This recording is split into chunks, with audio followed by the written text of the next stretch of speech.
la Yewwi Askan Wi gagné wuñu dara qu'est-ce qu'ils ont fait defuñu fi dara fii li fi nekk yëpp ñun ñoo ko def dañ ko fi fekk defaguñ fi dara boog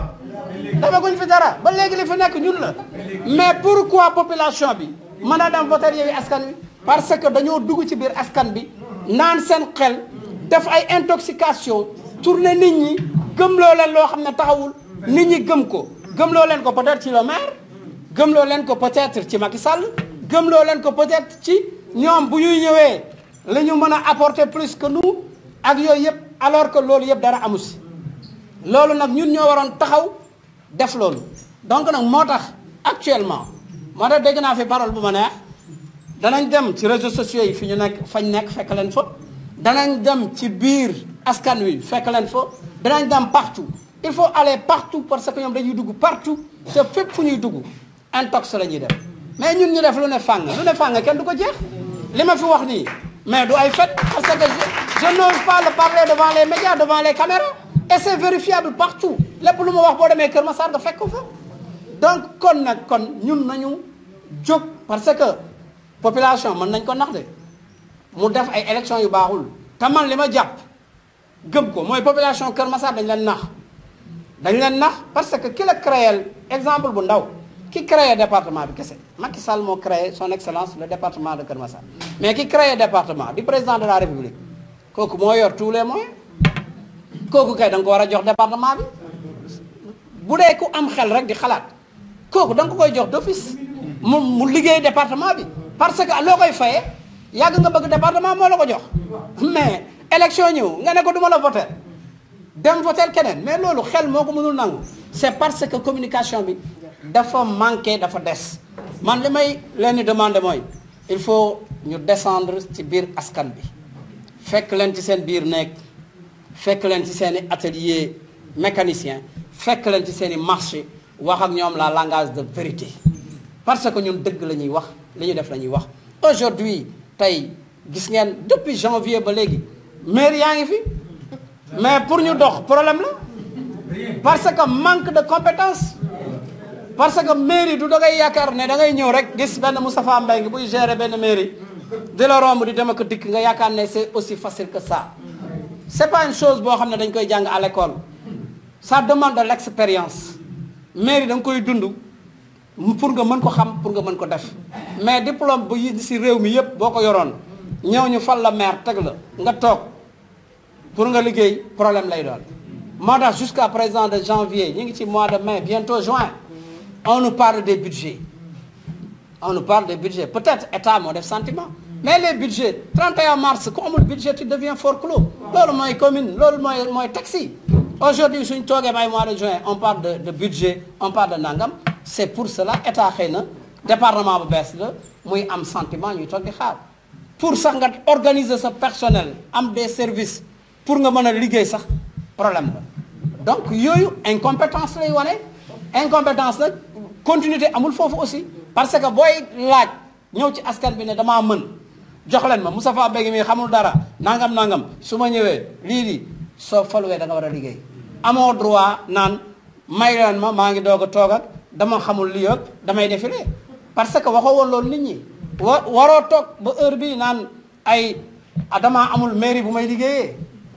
damaa amul lii dama amul laa parce que j'ai entendu Ousmane Sonko di wax bay wax ci Kër Massar naan état bi Kër Massar Sud def leen fa mairie mais Kër Massar Sud même bu amul mairie loolu du lay parce que Ousmane Sonko poulain bi xëccoo li muy xëccoo mais xam na ne Kër Massar Sud amagul mairie kon doo falu ba pare dañu teg prétexte mairie da ngay dem léegi mairie parce que un maire da nga am budget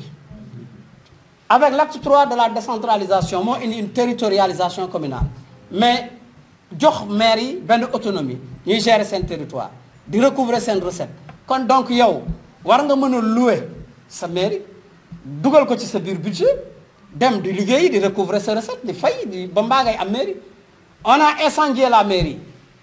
damay dégg la commune de Kër Massar Nord fa laa nekkoon maire ñu ne mairie bi bàyyiwuñ fa dara mairie bi dañ ko lakk dañ ko saccagé kan moo ko saccagé woon mais c'est eux c'est pas le Benno Bokk Yaakaar qui a saccagé les mairies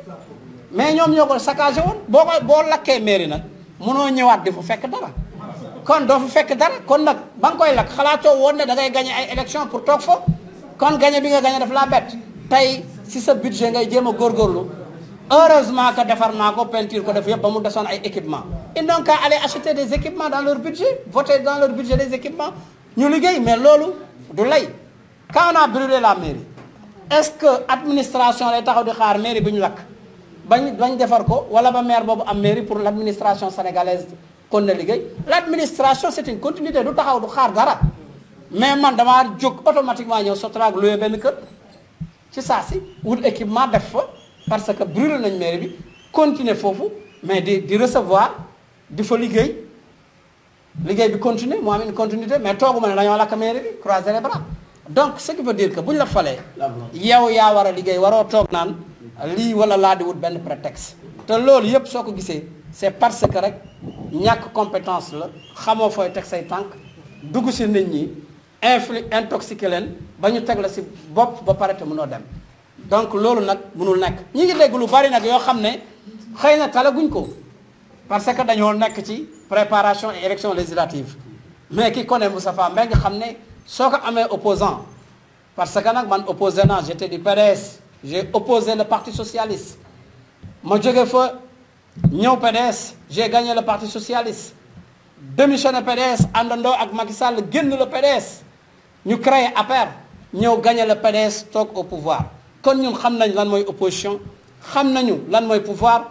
am nañ tamit une expérience sur la gestion des collectivités territoriales parce que depuis 1996 daa nekk ci gestion collectivité territoriale raison pour laquelle je demandais le département laajuma woon département pour être maire de département comme ça parce que j'ai une expérience requise en gestion des collectivités territoriales et je sais que demain sur le Benno gagner le département en tant que départemental je pouvais coacher les maires des communes pour que liggéey bi mu am continuité pour que liggéey bi mu gaaw parce que tey qui a porté le plaidoyer de ce département c'est moi qui a porté les réalisations de son excellence les réalisations de l'État au niveau d'ici mais c'est moi donc loolu moo taxoon tey ma doon laaj le département mais il y a beaucoup d'intoxication par rapport à ça à ma personne et parti bi ba aujourd'hui li am loolu nag dañ ci tirer leçon ñu jéem a ànd ñu jéem a booloo ñu jéem a nekk benn ñu liggéey pour que élections yi ñu gagné parce que ces élections là c'est des élections man li ma ko tuddee c'est des élections de destin les élections de destin c'est que kuy politique nekk Benno sa destin moo xam ministre nga moo xam député nga moo xam DG nga moo xam loo doon pour que nga mën a continuer loolu di exister il faut que président day am majorité à l'Assemblée nationale mais si le président n'a pas de majorité à l'Assemblée nationale ñu bëgg def cohabitation da ngay xool ki ngay cohabiter cette opposition là nga xam ne haine moo nekk seen xol duñu ay adversaires mais c'est plutôt des ennemis ñooñu nan la ñuy cohabiter ak ab président duñ cohabiter lu baax loo indi ñu sànni lu bon loo indi ñu sànni loo indi ñu sànni parce que loolu la ñuy cohabiter ak yow loolu nag su boobaa bu fi président nekkatul mais ministre ba du fa nekk député du fa nekk DG du fa nekk ñëppay wàccandoo kon donc loolu damaa bëggoon ñu xam ko